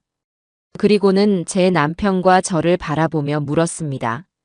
아버지, 어머니, 어떻게 생각하세요? 제가 보기에는 정말 좋은 기회인 것 같은데. 남편은 묵묵히 고개만 끄덕였고 저는 부엌에서 나오며 힘없는 목소리로 말했습니다. 나는 잘 모르겠다만 우리 아들이 좋다니 믿어야지. 사돈어른만 믿겠습니다. 제 허락이 떨어지자 김 사장의 얼굴에 화색이 돌았습니다. 그는 기다렸다는 듯이 자신의 인감과 인주를 꺼내 계약서에 도장을 찍었습니다. 그리고는 아들에게도 도장을 찍으라고 재촉했어요. 아들은 방으로 들어가 미리 준비해둔 도장을 가지고 나와 계약서에 자신의 이름을 찍었습니다. 마침내 사기극의 증거가 될 계약서가 완성되는 순간이었습니다. 김 사장은 만족스러운 얼굴로 계약서를 받아들고는 노골적으로 거실 한쪽에 놓인 돈 가방을 쳐다보았습니다. 허허, 그럼 이제 약속하신 투자금을. 그 순간 저는 남편에게 약속된 신호를 보냈습니다. 바로 옆에 있던 찻잔을 일부러 바닥에 떨어뜨린 것이었죠. 쨍그랑 하는 날카로운 소리와 함께 찻잔이 산산조각 났습니다. 어머나, 내가 손에 힘이 없어서. 바로 그때였습니다. 딩동딩동 하는 요란한 소리와 함께 초인종이 울렸습니다. 사돈네 식구들은 갑작스러운 초인종 소리에 깜짝 놀라 현관 쪽을 바라보았어요. 며느리가 불안한 목소리로 물었습니다. 누구세요? 누구 오기로 했어요? 남편은 태연한 얼굴로 자리에서 일어나며 말했습니다. 글쎄 누군지. 내가 한번 나가보지. 남편이 현관문을 여는 순간 밖에서 기다리고 있던 험악한 인상의 남자 대여섯 명이 우르르 집 안으로 들이닥쳤습니다. 바로 남편이 불렀던 사채업자들이었어요. 그들은 집 안을 한번 훑어보더니 소파에 앉아있는 김 사장을 발견하고는 비릿한 미소를 지었습니다. 어이, 김 사장. 이런 좋은 집에서 아주 상다리 부러지게 차려놓고 놀고 있었네. 우리 돈 갚을 생각은 안 하고. 사채업자들의 등장에 사돈네 식구들의 얼굴은 순식간에 새하얗게 질려버렸습니다. 김 사장은 자리에서 벌떡 일어나 더듬거리며 변명하기 시작했어요. 아니 자네들이 여긴 어떡해. 이건 오해야. 내가 곧 돈을 갚으려고 했네. 안사돈과 며느리는 겁에 질려 서로를 부둥켜 안고 비명을 질러댔습니다. 집 안은 순식간에 아수라장이 되었어요. 사채업자들은 김 사장의 멱살을 잡고 흔들며 고함을 쳤습니다. 오해? 이 영감탱이가 지금 장난하나? 당장 돈 내놔. 그리고 바로 그 순간이었습니다. 딩동딩동 다시 한번 초인종이 울렸습니다. 이번에는 아까보다 훨씬 더 크고 단호한 소리였어요. 모든 사람들의 시선이 다시 현관으로 향했습니다. 남편은 아수라장이 된 거실을 한번 둘러보고는 모든 것을 예상했다는 듯한 차분한 얼굴로 다시 현관문을 열었습니다. 문 밖에는 정복을 입은 경찰 대여섯 명이 서 있었습니다. 그들을 본 사채업자들과 사돈네 식구들의 얼굴에는 경악과 절망이 동시에 떠올랐어요. 경찰 중 가장 계급이 높아 보이는 사람이 집 안으로 들어서며 남편에게 물었습니다. 신고받고 출동했습니다. 여기서 사기 사건이 벌어지고 있다고 들었는데요. 남편은 조금도 당황하지 않고 마치 오랫동안 기다려온 손님을 맞는 주인처럼 경찰들을 향해 고개를 끄덕였습니다. 그리고는 김 사장과 사채업자들, 그리고 하얗게 질린 채 떨고 있는 안사돈과 며느리를 차례로 가리키며 아주 낮고 차분한 목소리로 말했습니다. 네, 맞습니다. 신고받고 오셨군요. 잘 오셨습니다. 여기가 바로 사기 현장입니다. 그 말을 끝으로 남편은 경찰들에게 묵직한 서류 봉투 하나를 건넸습니다. 그 안에는 그동안 우리가 모아온 모든 증거들이 담겨 있었습니다. 이제 심판의 시간이었습니다. 남편이 경찰에게 증거 서류를 건네는 순간 거실의 모든 소음이 거짓말처럼 멎었습니다. 사채업자들도 겁에 질려 비명을 지르던 안사돈과 며느리도 모두 넋이 나간 표정으로 남편과 경찰들을 번갈아 쳐다볼 뿐이었어요. 김 사장만이 현실을 부정하려는 듯 버럭 소리를 질렀습니다. 사기라니. 이게 무슨 소리야? 고 사장, 자네 지금 무슨 짓을 하는 건가? 우리가 정당하게 투자 계약을 맺은 건데 무슨 사기라는 거야? 그 발악에 가까운 외침에 남편은 아무런 대꾸도 하지 않았습니다. 대신 경찰이 남편에게서 건네받은 서류들을 검토하기 시작했어요. 그리고는 테이블 위에 놓인 방금 전 김 사장이 의기양양하게 도장을 찍었던 그 투자 계약서를 집어들었습니다. 경찰은 계약서와 다른 서류들을 비교해 보더니 싸늘한 눈으로 김 사장을 바라보며 말했습니다.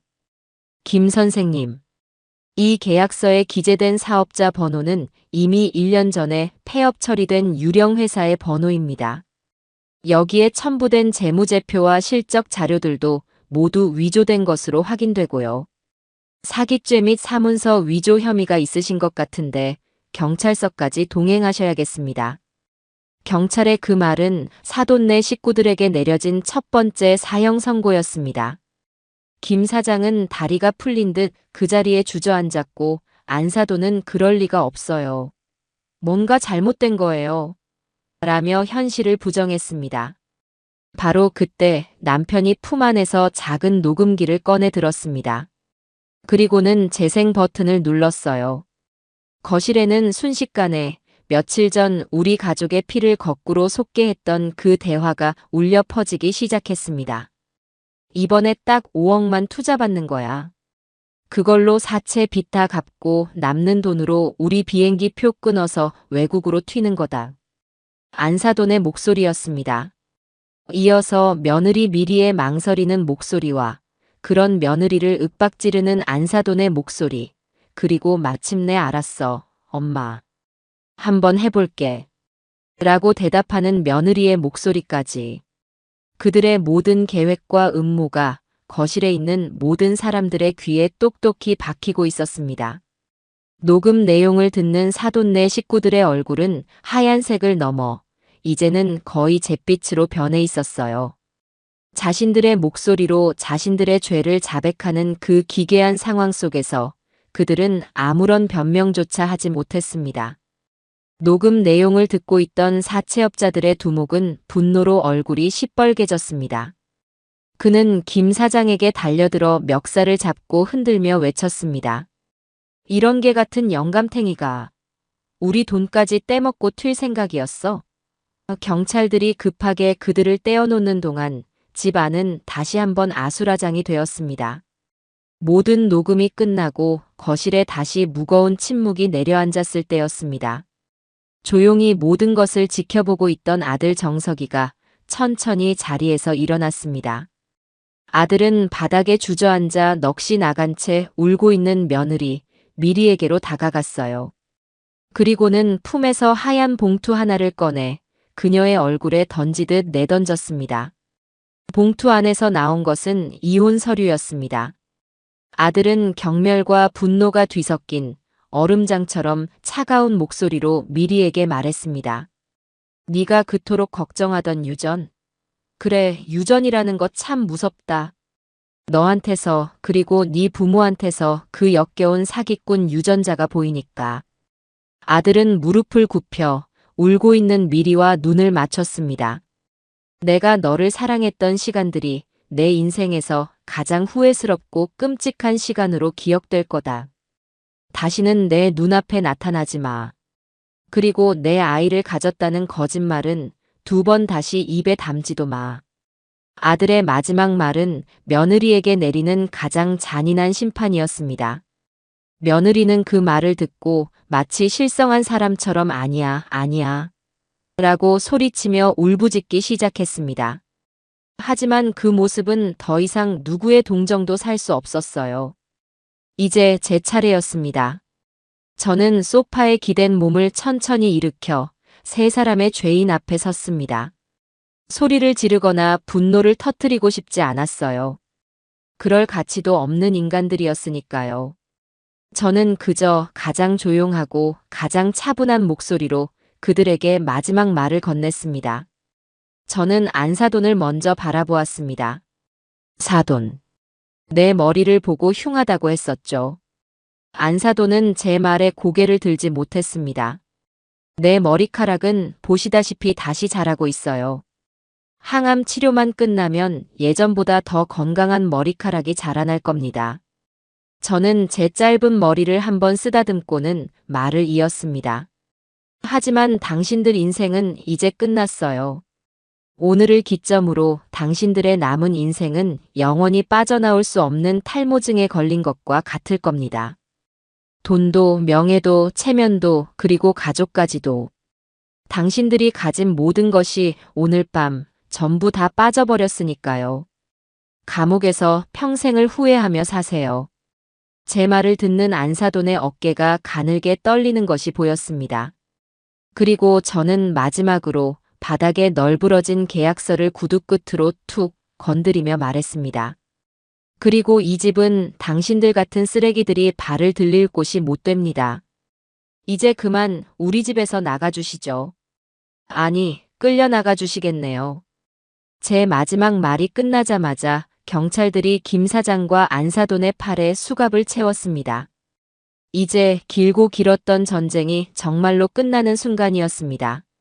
철컹하는 차가운 금속성 소리와 함께 김 사장과 안사돈의 손목에 수갑이 채워졌습니다. 그들은 아무런 저항도 하지 못했어요.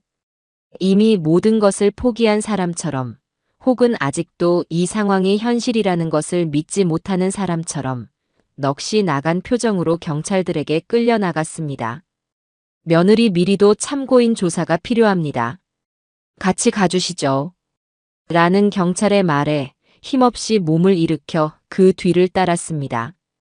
현관문이 닫히고 요란했던 사이렌 소리가 멀어지자 우리 집에는 거짓말 같은 정적이 찾아왔습니다.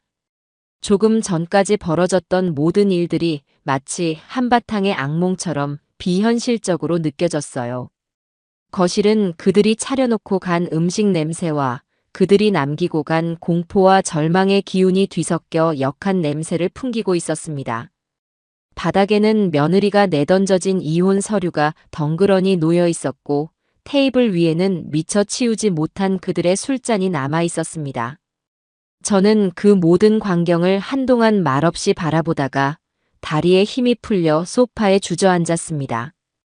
긴장이 한꺼번에 풀리면서 온몸에 피로가 몰려왔습니다. 아들 정석이는 거실 한가운데에 우두커니 서서 텅 빈 현관문만 바라보고 있었습니다. 그 뒷모습이 너무나 외롭고 안쓰러워 보였어요. 사랑했던 아내의 배신을 제 손으로 직접 마무리 지어야 했던 아들의 마음이 오죽했을까요? 남편은 그런 아들에게로 다가가 아무 말 없이 아들의 어깨를 두어 번 두드려 주었습니다. 그리고는 제 옆으로 와서 앉아 제 어깨를 가만히 감싸 안았습니다. 고생했어, 여보. 정말 고생 많았어. 남편의 그 한마디에 저는 참고 있던 눈물을 터뜨리고 말았습니다. 그동안 억눌러왔던 모든 감정들이 한꺼번에 쏟아져 나왔어요. 아픈 몸을 이끌고 복수를 계획해야 했던 그 지독한 시간들, 저 때문에 가족들이 고통받는 것을 지켜봐야 했던 미안함, 그리고 그 모든 것을 이겨냈다는 안도감까지. 저는 남편의 품에 안겨 한참을 어린아이처럼 울었습니다. 남편은 그런 제 등을 묵묵히 쓸어주었고 아들도 어느새 제 곁으로 다가와 제 손을 꼭 잡아주었습니다. 우리는 그렇게 한동안 서로의 온기에 의지한 채 이 길고 길었던 전쟁의 끝을 실감하고 있었습니다. 며칠이 지났습니다. 그날의 충격적인 사건 이후 우리 가족은 일상으로 돌아가기 위해 애썼습니다. 아들은 변호사를 통해 이혼 절차를 신속하게 진행했고 저는 다시 병원으로 돌아가 남은 치료에 집중했습니다. 그날 이후 이상하게도 제 몸은 눈에 띄게 좋아지기 시작했어요. 아마도 저를 짓누르고 있던 가장 큰 스트레스의 근원이 사라졌기 때문이겠지요. 그리고 일주일쯤 지났을까요? 우리는 그들의 소식을 TV 뉴스를 통해 접하게 되었습니다. 저녁 8시 뉴스, 사회면 소식이었습니다. 유명 사업가 행세를 하며 지인에게 거액의 투자 사기를 치려던 일가족이 경찰에 붙잡혔습니다. 앵커의 멘트와 함께 자료 화면으로 우리 아파트의 전경과 경찰서의 모습이 비쳤습니다. 김 사장과 안 사돈, 그리고 며느리의 얼굴은 모자이크 처리되어 있었지만 우리는 단번에 그들이라는 것을 알 수 있었어요. 뉴스에서는 그들이 상습적으로 도박을 해왔으며 거액의 사채 빚을 지고 있었다는 사실, 그리고 이번 사기 행각을 통해 해외로 도주할 계획이었다는 사실까지 상세하게 보도했습니다. 그들이 우리에게 했던 짓과 똑같은 수법으로 다른 사람들에게도 사기를 치려 했다는 정황까지 포착되었다고 했어요. 그야말로 인간 말종들이었죠. TV 화면 속에서 모자이크 처리된 그들은 고개를 푹 숙인 채 경찰 조사를 받고 있었습니다. 그토록 거만하고 오만했던 그들의 모습은 온데간데 없었어요. 그 초라한 모습을 화면으로 지켜보는 제 마음은 이상하리만치 평온했습니다. 통쾌함이나 기쁨보다는 그저 모든 것이 제자리로 돌아갔다는 안도감이 더 컸어요. 남편은 말없이 채널을 돌려버렸고 아들은 이제 정말 끝났네요. 라며 작은 한숨을 내쉬었습니다. 그래요, 이제 정말 끝이었습니다. 그들의 몰락을 전국적으로 확인 사살시켜준 그 뉴스는 우리 가족에게 내려진 완벽한 승전보와도 같았습니다. 그날 밤 저는 오랜만에 아주 깊은 잠을 잘 수 있었습니다. 더 이상 악몽에 시달리지도 않았고 통증에 뒤척이지도 않았어요. 제 마음을 짓누르고 있던 독이 완전히 빠져나간 기분이었습니다. 복수는 끝났습니다. 그것은 제 병을 마법처럼 낫게 해주지는 않았지만 제 영혼을 갉아먹고 있던 지독한 멍울을 깨끗하게 씻어주었습니다. 저는 비로소 진정한 의미의 회복을 시작할 수 있게 된 것이었습니다. 모든 것이 끝난 후 우리 집에는 한동안 어색한 고요함이 흘렀습니다. 마치 거대한 태풍이 휩쓸고 지나간 자리에 남은 잔해처럼 우리는 그 지독했던 전쟁의 상흔을 어떻게 치워야 할지 막막하기만 했어요. 아들 정석이는 그날 이후로 웃음을 잃었습니다. 방에 틀어박혀 나오지 않는 날이 많았고 어쩌다 마주쳐도 텅 빈 눈으로 저를 바라보곤 했어요. 그 눈빛 속에는 아내에 대한 배신감, 자신의 어리석음에 대한 자책, 그리고 저와 남편에 대한 크나큰 죄책감이 뒤엉켜 있었습니다. 저는 그런 아들을 보는 것이 너무나 가슴 아팠지만 섣불리 위로의 말을 건넬 수도 없었어요. 지금 아들에게 필요한 것은 시간이리라 스스로 상처를 마주하고 이겨낼 시간이 필요하다고 생각했기 때문입니다. 남편은 그런 저와 아들 사이에서 묵묵히 자신의 역할을 해냈습니다. 아들이 좋아하는 음식을 만들어 방 앞에 가져다 놓기도 하고 말없이 아들의 어깨를 두드려 주기도 했죠. 저에게는 매일같이 다 괜찮아질 거야. 너무 걱정 마. 라며 저를 안심시켰습니다. 그렇게 일주일이라는 시간이 흘렀을까요? 그날은 제가 병원 정기 검진을 마치고 집으로 돌아온 날이었습니다. 거실에 들어서니 아들이 소파에 꼿꼿하게 앉아 저와 남편을 기다리고 있었어요. 며칠 사이 수척해진 얼굴이었지만 그 눈빛에는 이전과는 다른 무언가 결심한 듯한 단단함이 서려 있었습니다. 저와 남편이 소파에 마주 앉자 아들은 자리에서 일어나 저희 부부 앞에 무릎을 꿇었습니다. 저희는 너무 놀라 아들을 일으키려 했지만 아들은 고집스럽게 무릎을 꿇은 채 고개를 들지 않았어요. 그리고는 떨리는 목소리로 입을 열었습니다. 아버지, 어머니 제가 다 잘못했습니다. 죄송합니다. 아들의 어깨가 가늘게 떨리고 있었습니다. 제가 사람 보는 눈이 없어서 저런 끔찍한 여자를 저희 집에 들였습니다.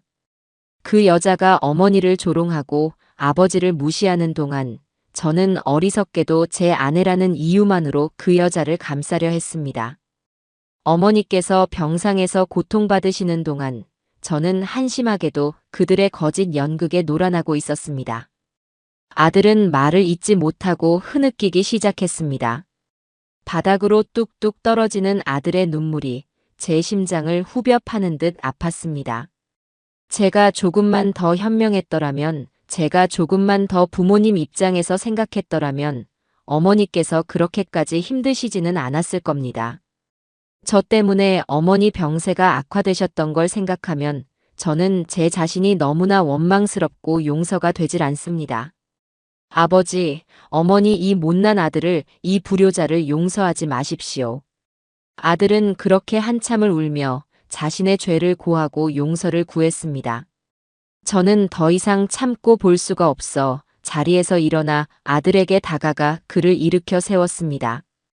그리고는 제 품에 아들의 얼굴을 파묻고 그 등을 가만히 쓸어주었어요. 아들아 일어나라. 그게 왜 네 잘못이니? 사랑에 눈이 멀면 누구나 어리석어지는 법이란다. 너는 그저 한 여자를 진심으로 사랑했을 뿐이야. 나쁜 건 그 사랑을 이용하고 우리 가족을 기만한 그 사람들이지 결코 네가 아니야. 제 말에 아들은 더 큰 소리로 울음을 터뜨렸습니다. 저는 아들을 더 세게 안아주며 말했습니다. 그리고 엄마는 너 때문에 병이 악화됐던 게 아니야. 오히려 너와 네 아버지를 지켜야 한다는 생각에 더 힘을 낼 수 있었단다. 너는 엄마가 삶의 끈을 놓지 않게 해준 가장 큰 이유였어. 그러니 다시는 그런 말로 엄마 가슴에 대못 박지 마라. 알겠니? 그때까지 아무 말 없이 저희를 지켜보던 남편이 아들의 어깨를 단단히 붙잡고 말했습니다. 정서가, 고개 들어라. 아들이 눈물범벅이 된 얼굴을 들자 남편은 아들의 눈을 똑바로 바라보며 낮지만 힘 있는 목소리로 말했어요. 진짜 가족이라는 게 뭔지 아나? 아무런 문제 없이 평탄하게만 사는 게 진짜 가족이 아니야. 이렇게 큰일을 겪고 서로의 상처를 보듬어주고 그럼에도 불구하고 다시 함께 일어서는 것. 그래서 이전보다 더 단단해지는 것. 그게 바로 진짜 가족이다. 남편은 아들의 어깨를 두드리며 말을 이었습니다. 이번 일 덕분에 우리 가족이 얼마나 강한지 알게 됐다. 그러니 너는 더 이상 죄책감 갖지 마라. 너는 우리 아들이고 그걸로 충분하다. 남편의 그 투박하지만 진심 어린 위로에 아들은 결국 참았던 모든 서름을 토해내듯 통곡했습니다. 그날 밤 우리 세 사람은 처음으로 아무런 걱정 없이 거실에 함께 모여 앉았습니다.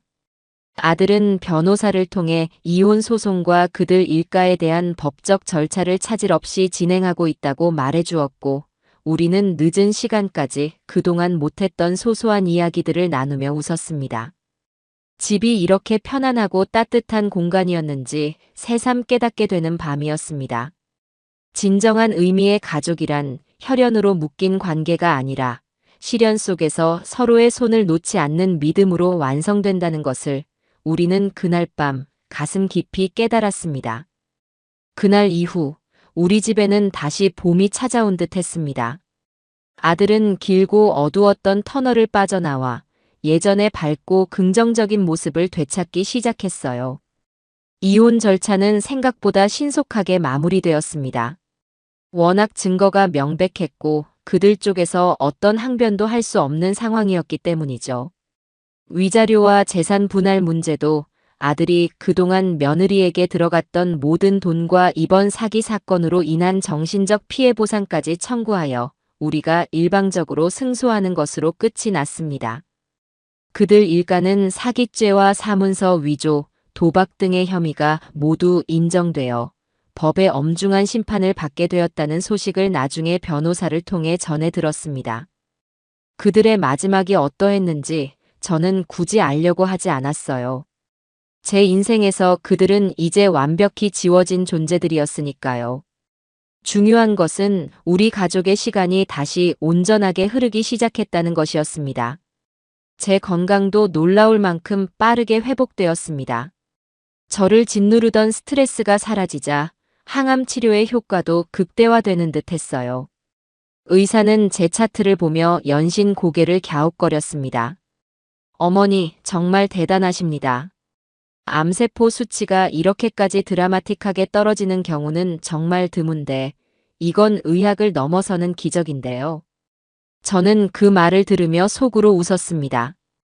기적이 아니라 가족의 사랑이 만든 결과랍니다. 라고 말해주고 싶었죠. 그리고 어느 날 아침, 저는 머리를 감다가 손끝에 까슬까슬하게 돋아난 무언가를 느꼈습니다. 거울을 자세히 들여다보니 제 밑머리에 아기 솜털 같은 머리카락이 보송보송하게 자라나고 있었어요. 저는 저도 모르게 어머나 하고 작은 탄성을 내뱉었습니다. 그 가늘고 짧은 머리카락이 제게는 세상 그 어떤 생명보다 더 경이롭고 소중하게 느껴졌어요. 그것은 단순한 머리카락이 아니었습니다. 제가 다시 살아나고 있다는, 제게 새로운 삶이 시작되고 있다는 분명한 신호였으니까요. 모든 것이 제자리를 찾아가던 어느 가을날, 남편이 제게 불쑥 제안을 했습니다. 여보, 우리 여행 갈까? 저는 깜짝 놀라 남편을 바라보았습니다. 여행이요? 갑자기 무슨? 남편은 제 손을 잡으며 말했습니다. 당신, 그동안 너무 고생했잖아. 정석이도 그렇고. 이제 다 끝났으니 우리 다 잊고 며칠 푹 쉬고 오자. 내가 아주 좋은 데를 알아놨어. 그렇게 해서 우리 가족은 모든 것을 잊고 남편의 고향이었던 작은 바닷가 마을로 힐링 여행을 떠나게 되었습니다. 남편이 운전하는 차를 타고 가을빛이 완연한 시골길을 달리는 내내 제 마음은 어린아이처럼 설레었어요. 차창 밖으로 스쳐 지나가는 황금빛 들판과 높고 푸른 하늘, 그 모든 평범한 풍경들이 제게는 눈물겹도록 아름답게 다가왔습니다. 작은 어촌 마을에 도착한 우리는 바다가 바로 보이는 아담한 민박집에 짐을 풀었습니다. 그리고는 약속이라도 한 듯 다 같이 해변으로 향했어요. 쏴 하는 파도 소리와 끼룩끼룩 우는 갈매기 소리, 그리고 비릿한 바다 내음. 그 모든 것들이 제 마음을 평화롭게 만들어 주었습니다. 저는 남편과 아들의 부축을 받으며 부드러운 모래사장을 천천히 걸었습니다. 저 멀리 수평선 너머로 붉은 해가 서서히 기울고 있었어요. 그 아름다운 노을을 바라보며 저는 진정한 행복이란 것이 결코 멀리 있는 것이 아님을 깨달았습니다. 사랑하는 사람과 함께 같은 곳을 바라보며 이 순간의 소중함을 온전히 느낄 수 있는 것. 그것이야말로 돈으로는 절대 살 수 없는 삶의 가장 큰 축복이었죠. 우리는 한참을 말없이 걷다가 바닷가 근처의 작은 횟집으로 들어갔습니다.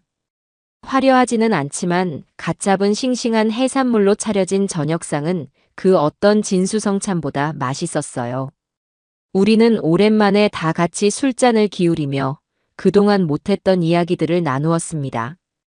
그날 밤 민박집으로 돌아오는 길에 남편이 제게 잠시 기다려보라고 하더니 어둠 속으로 사라졌습니다. 잠시 후 돌아온 남편의 손에는 풀과 작은 들꽃으로 엮어 만든 반지가 들려 있었어요.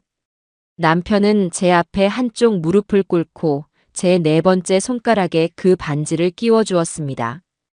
다시 한번 결혼하는 기분이네. 내 아내가 되어줘서, 그리고 내 곁에 살아있어줘서 정말 고맙다. 남편의 그 투박한 고백에 저는 결국 참지 못하고 눈물을 터뜨리고 말았습니다. 그것은 슬픔의 눈물이 아닌 제 인생을 통틀어 가장 벅차고 행복한 감사의 눈물이었습니다. 저는 들꽃 반지가 끼워진 제 손을 내려다보며 소리내어 웃었어요. 그렇게 우리의 상처는 바닷바람에 씻겨나가고 파도 소리에 흩어졌습니다. 여행에서 돌아온 후 저는 마지막 항암 치료까지 무사히 마쳤고 마침내 지긋지긋했던 병원 생활을 완전히 끝낼 수 있었습니다. 아들은 이혼의 아픔을 딛고 자신의 일에 더욱 매진하며 이전보다 훨씬 더 성숙하고 듬직한 남자로 성장해 나갔어요. 남편은 매일 아침 저와 함께 공원을 산책하고 주말이면 같이 화초를 가꾸는 소소한 행복에 푹 빠져 지냈습니다. 우리 가족은 그야말로 완벽한 평화를 되찾은 듯 보였어요. 시간은 흘러 어느덧 제가 마지막 치료를 마친 지 1년이 되는 날이 찾아왔습니다. 그날은 우리 가족에게 무척이나 특별한 기념일이었죠. 남편과 아들은 저를 위해 아주 근사한 레스토랑을 예약해 놓았습니다. 저는 오랜만에 화장도 곱게 하고 남편이 선물해준 예쁜 원피스를 차려입었습니다. 제법 자란 머리는 단정하게 드라이를 했고 그 모습은 더 이상 병색이 완연한 환자가 아닌 그저 곱게 나이 들어가는 한 사람의 모습일 뿐이었어요. 레스토랑에 도착하니 아들이 미리 와서 창가 좋은 자리에 우리를 기다리고 있었습니다. 우리는 서로의 건강과 행복을 기원하며 와인잔을 부딪혔고 맛있는 음식을 먹으며 즐거운 대화를 나누었습니다. 모든 것이 완벽하게 행복한 순간이었어요. 제가 잠시 화장실에 다녀오기 위해 자리에서 일어섰을 때였습니다. 레스토랑 안쪽 직원들이 사용하는 통로로 향하는 복도를 지나치는데 저는 제 눈을 의심하지 않을 수 없었습니다. 허름한 청소원 유니폼을 입고 커다란 쓰레기통을 힘겹게 끌고 가는 여자의 뒷모습이 보였기 때문이에요. 너무나 익숙한 뒷모습에 저는 저도 모르게 그 자리에 걸음을 멈추었습니다. 여자가 잠시 허리를 펴며 고개를 돌렸을 때 저는 확신할 수 있었습니다. 며느리, 아니, 전 며느리였던 미리였습니다. 한때는 머리부터 발끝까지 명품으로 치장하고 세상에서 자신이 가장 귀한 사람인 줄 알았던 그 오만한 얼굴은 온데간데 없었어요. 화장기 하나 없는 얼굴은 피곤과 고생에 절어 있었고 푸석푸석한 피부와 초점 없는 눈동자는 삶의 모든 희망을 잃어버린 사람의 모습이었습니다. 한때는 네일아트를 받지 않으면 손톱이 부러지는 줄 알았던 그 희고 가늘던 손은 이제 거칠고 투박하게 변해 있었습니다. 바로 그때 그 여자와 제 눈이 정면으로 마주쳤습니다. 미리는 저를 발견하고는 마치 귀신이라도 본 사람처럼 온몸을 부들부들 떨기 시작했어요. 그녀의 눈에는 공포와 수치심 그리고 당혹감이 한꺼번에 떠올랐어요. 그녀는 저를 피하기 위해 황급히 몸을 돌리려다가 그만 뒤에 있던 청소 카트에 발이 걸려 쿵 소리를 내며 넘어지고 말았습니다. 그녀가 들고 있던 쓰레기통이 엎어지면서 그 안에서 음식물 쓰레기와 더러운 오물들이 바닥으로 쏟아져 나왔어요. 악취가 진동했고 몇몇 손님들이 인상을 찌푸리며 그쪽을 쳐다보았습니다. 미리는 넘어진 채로 쏟아진 쓰레기 더미 속에서 어쩔 줄을 몰라 하며 고개를 숙인 채 울기 시작했습니다. 그 초라하고 비참한 모습을 저는 그저 가만히 서서 아무런 감정 없이 내려다보았습니다. 신기하게도 제 마음속에서는 그 어떤 감정도 일어나지 않았어요. 통쾌함도 분노도 심지어 동정심조차도 들지 않았습니다. 그저 모든 것은 자신이 뿌린 대로 거두는 법이구나 하는 덤덤한 생각만이 스쳐 지나갈 뿐이었습니다. 그녀는 제게 더 이상 복수의 대상이 아니었습니다. 그저 자신의 인생을 스스로 망가뜨린 불쌍하고 어리석은 한 사람일 뿐이었죠. 저는 그녀에게서 조용히 시선을 거두고 아무 일도 없었다는 듯이 우리 가족이 기다리는 테이블로 돌아왔습니다. 제 표정이 잠시 굳어 있었던 탓인지 아들이 걱정스러운 얼굴로 물었습니다. 어머니, 무슨 일 있으세요? 얼굴이 안 좋으세요. 저는 아들과 남편을 향해 부드럽게 미소를 지으며 고개를 저었습니다. 아니, 아무것도. 그냥 아주 오래전에 알던 사람을 본 것 같아서. 옛날 생각이 잠시 났네. 제 말에 남편은 제 손을 따뜻하게 잡아주었고 아들은 대수롭지 않게 여기며 다시 즐거운 대화를 이어나갔습니다. 저는 창밖 야경을 바라보며 방금 전 제가 보았던 그 초라한 잔상을 조용히 지워버렸습니다. 최고의 복수는 무관심이라는 말을 저는 그날 비로소 온몸으로 깨달았습니다. 제 과거는 더 이상 제 현재의 행복을 조금도 방해할 수 없었습니다. 제 앞에는 사랑하는 가족과 맛있는 음식, 그리고 아름다운 미래만이 반짝이고 있었으니까요.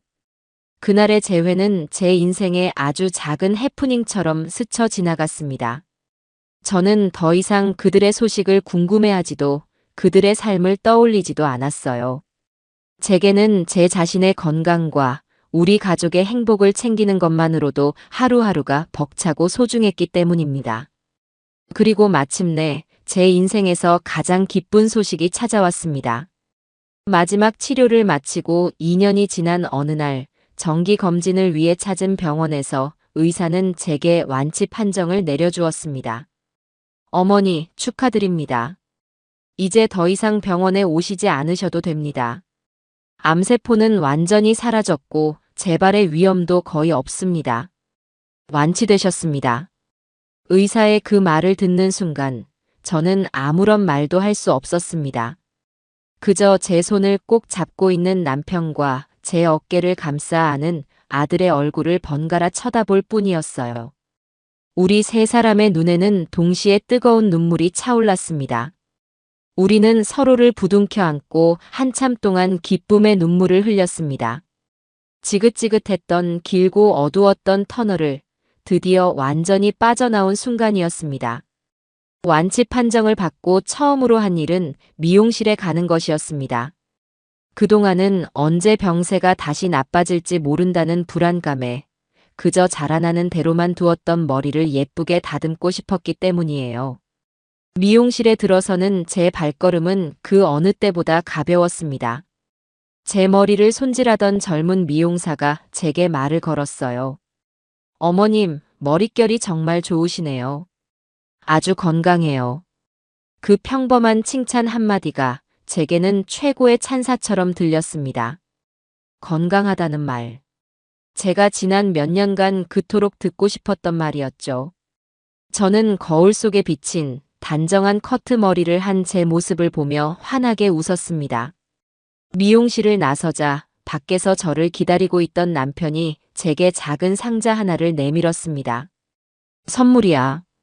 제가 상자를 열어보니 그 안에는 예쁜 모자가 아닌 반짝이는 진주알이 박힌 예쁜 헤어핀이 들어있었어요. 남편은 제 머리에 직접 그 핀을 꽂아주며 무뚝뚝한 얼굴로 말했습니다. 이제 2번 다시는 그 답답한 모자 따위는 쓰지 마. 당신은 이게 제일 잘 어울려. 저는 그 말에 또다시 눈시울이 붉어졌습니다. 제 남편은 세상에서 가장 로맨틱한 방법으로 제 완치를 축하해주고 있었어요. 그날 저녁 저는 집으로 돌아와 거울 앞에 다시 섰습니다. 거울 속에는 짧은 머리에 예쁜 헤어핀을 꽂은 조금은 낯설지만 더없이 행복해 보이는 제가 서 있었습니다. 제 얼굴에는 지난 고통의 시간들이 남긴 주름들이 희미하게 남아 있었지만 그 주름마저도 제가 이겨낸 삶의 훈장처럼 느껴졌어요.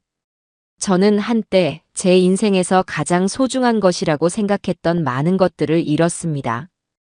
풍성했던 머리카락도, 건강했던 젊음도, 그리고 평온했던 일상도. 하지만 저는 그 모든 것을 잃고 나서야 비로소 제 인생에서 가장 소중한 것이 무엇인지를 깨닫게 되었습니다.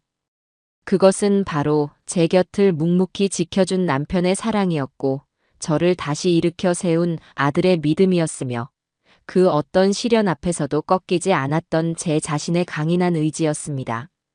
한때는 저를 죽음의 문턱까지 끌고 갔던 그 지독한 병이, 그리고 저를 나락으로 밀어넣으려 했던 그 악독했던 사람들이 역설적으로 제게 이 모든 것을 가르쳐준 셈이었습니다. 저는 제 머리에 꽂힌 헤어핀을 가만히 만져보았습니다. 이것은 단순한 머리핀이 아니었어요. 제가 모든 고통을 이겨내고 제 인생의 온전한 주인으로 다시 태어났다는 것을 증명하는 세상에서 가장 아름다운 왕관이었습니다. 저는 이제 더 이상 과거에 얽매이지 않을 겁니다. 그리고 아직 오지 않은 미래를 불안해하지도 않을 거예요. 그저 오늘, 지금 이 순간 사랑하는 가족과 함께하는 이 평범한 행복을 온전히 누리며 살아갈 겁니다. 거실에서 저를 부르는 남편의 다정한 목소리가 들려왔습니다. 저는 거울 속에 저에게 마지막으로 한 번 더 환하게 미소 지어주고는 제 진짜 행복이 기다리고 있는 거실로 향했습니다. 제 인생의 이막은 이제 막 시작되고 있었으니까요.